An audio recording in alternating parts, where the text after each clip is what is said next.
Hello Shoal and all my YouTube viewers, I'm Joshua from Authentic Aquatics, wishing you a very happy new year. So last year in February, I did a setup guide on the Rapids Mini Canister filter, which is rated for 20-gallon aquariums. Well, that was when I had it on my convict cichlid tank. Now I use that same filter here on my discus aquarium, and I have been for about 6 months now. I've used the filter overall for a year, so I really want to do a review at this time on the way I set it up, the product in general, and everything in between. I have to give a huge shout out to Super Flojo Guy who suggested that I do this review, and if you want to see the original setup video, you can watch that in the link up here. And that'll tell you exactly what I did with this filter, because I kind of made a convoluted filtration system within the filter that isn't actually intrinsic to the filter itself. But we'll get into that if you go watch that video, and we'll talk about it a little bit in a second. So, the things that I really like about this filter, I've used it on a 20-gallon aquarium and a 55-gallon aquarium, and it keeps the ammonia and your nitrites at zero. It is a fantastic canister filter for those sizes, and it's a very cheap alternative to that.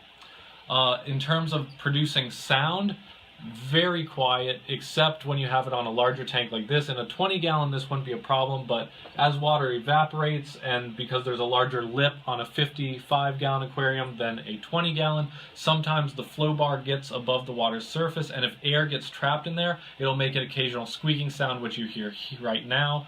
But to be honest, if you just raise the water level, that squeaking goes away. The flow bar itself, aside from that occasional squeak, which I said was easy to remedy, is fantastic. It puts out a good amount of force, which you can see from the bubbles here. The fish really like it because it sort of mimics like almost rain hitting the water. So I've had it sometimes jetting out of the water and falling back in. I've had it pointed directly down like this. Fish love it and they'll sit in it. So great flow bar. It does mimic some natural environmental phenomena such as rain, and I think that it has actually helped even my discus lay eggs. I haven't had any fry yet, but I have had some eggs, and I do attribute some of that to the filter and the pressure that the filter sort of gives out, because they love to sit in that. In addition, this canister filter is very easy to clean. So you go in there and it's very basic. You just get a bucket, take it out in there, fill the bucket with aquarium water, and you can wash everything with literally 5 minutes of your time. When it comes to negatives, the only negative that I can think about this canister filter is that occasionally when the water level drops below the intake there, as with most filters, it will not reprime itself. For example, if your aquarium's like mine where you have to do substantial water changes daily, the first thing I do is I unplug the filter. Even though I've unplugged the filter, if the water goes below the intake, it will not reprime itself. So every day when I do my 15-gallon water change, I have to go back, take the filter off, and deconstruct it, fill it with water, and put it back on. So for me, that's the reason that this filter can sometimes be a little aggravating.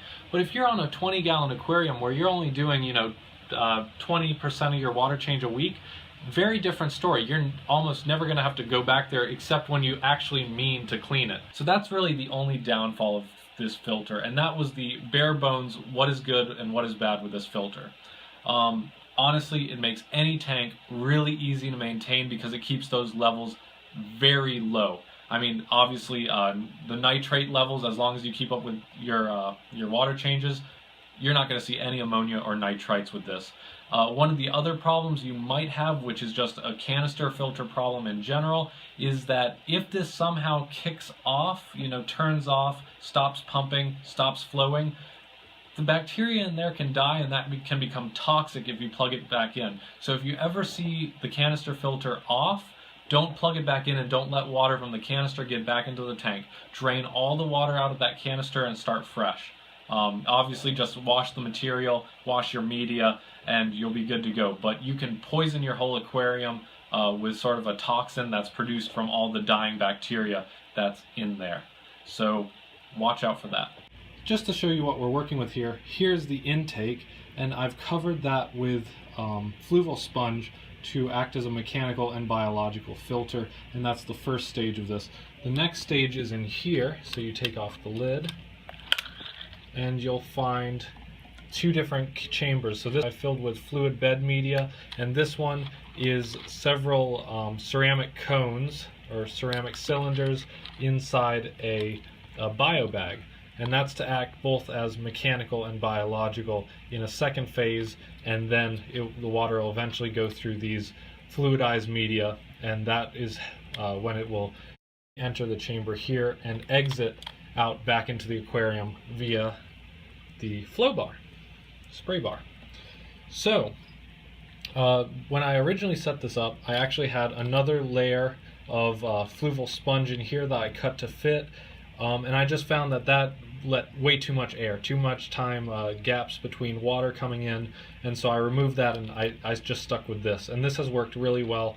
And the nice thing about the fluidized media, since I didn't want to use the chemical media that normally goes in here, the fluidized media is nice because you can fit this straight back in and it goes right through the fluidized media and fits in.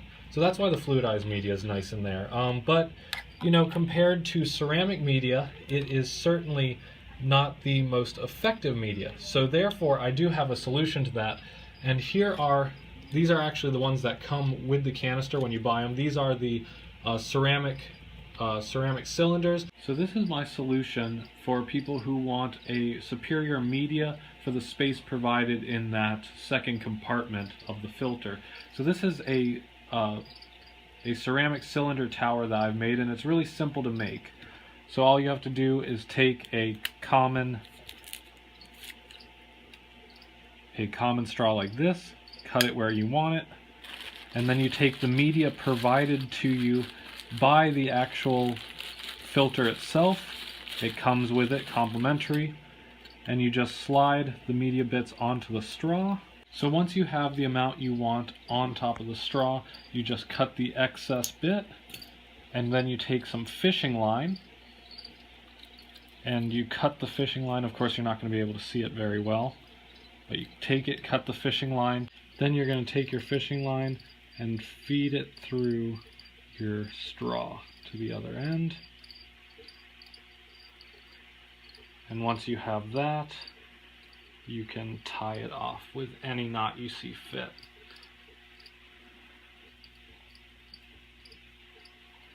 And the purpose of this is because if you have media like this just thrown in that chamber, it's never going to fit. And the reason for it is because you have to have a center circle provided for the output tube to go down. So if you do this, you can have several of these lined one by one, and then you can put the tube in the center of all of them. The other thing you could do is you could feed just fishing line through them, and you could make circles, and you can make circles and you weave those up through the chamber in a similar method to this. And that way you'd still have that center bit, that center free space to put that exit tube back into the chamber compartment. Now, the only problem with this method is you're using the media that they gave you inside the filter itself. So for the first compartment, you'd have to go buy another bag of filter media, and the Fluval works fantastic. I've used it on some of my other tanks, and this is fantastic, very quality media. And with a 500 gram container of it, you can make like 3 filters, and definitely you'll have enough to fill that with a single box. And that's my solution for how to fill that second chamber compartment if you decide against using fluidized bed media or against chemical media. I hope this video has really given you good insight into what this filter is like. As long as you keep it on a tank rated to its size, or even one a little bigger if you're ready to maintain it with water changes, it's a really solid filter, and it's a really good option for someone who wants a canister filter on a smaller size tank. So thank you so much for watching. To all my members of the shoal, I hope to see you again soon. Definitely leave comments below and I'll answer any questions you still have that this video didn't get to about the filter. So as always, wishing you and your aquariums the best.